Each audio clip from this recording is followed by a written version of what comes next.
Found your question to be very interesting, and um, it's an interesting class. I've been in those situations, and I've been in those classes where I know how it feels like to derive those equations. Sometimes when it's difficult, especially like this, I think I've seen this very close to a logistic equation. Anyways, back to the question.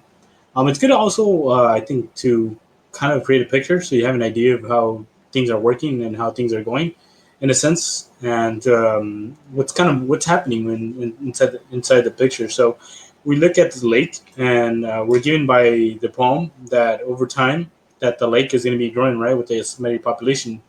So I drew kind of a lake with little fishes, and so we're given an initial population at t is equal to 0, right?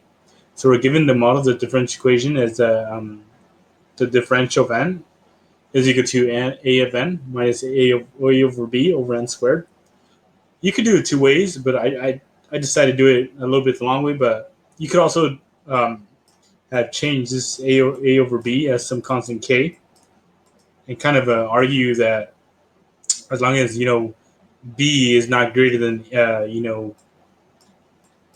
a, then we shouldn't have that case for it to be a 0, right? So if b is always increasing and b is always going to get a lot larger and expanding, then obviously we wouldn't look at this term, and this would kind of push to 0 when we do the limiting process, because we do the limiting process, then that as you increase the fraction, you're going to approach the limit is equal to 0. So anyways, let's go back to the equation and kind of try to go pretty fast, so I can try to cover as much as I can. Anyways, so we know that the differential equation is n.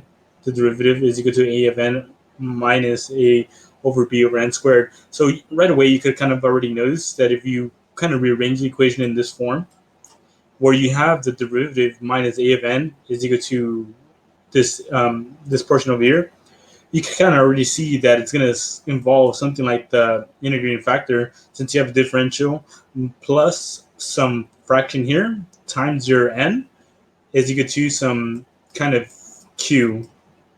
So I don't know if you remember in different equations in the algebra, in order to apply the integrating factor, you're going to use p of t. In our case, we have p of t since n of t is our argument. So as you can see up here that t is the argument and n is the variable. So we wrote it in dn over dt plus this is equal to q of t. So we have the same in this equation. You could use any variable to apply your integrating factor. I just typically always use lambda. So lambda is going to be equal to the integral of p of d dt n of t. And the reason why I chose n of t is to try to reduce the amount of fraction that we have to do to integrate. So then if you do the integrating factor correctly, you have lambda is equal to e a of t of n of t. Then we apply that, and then we put into our differential equation form, and we reduce this.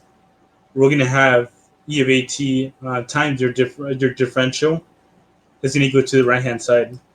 So then when you reduce that equation, you should end up with lambda prime. So what I did here is I basically reduced it to a different variable. So instead of using the typical that we have n, I just used lambda just to kind of reduce in terms. And I was able to reduce it to the right hand side, negative b of n squared e to the negative at.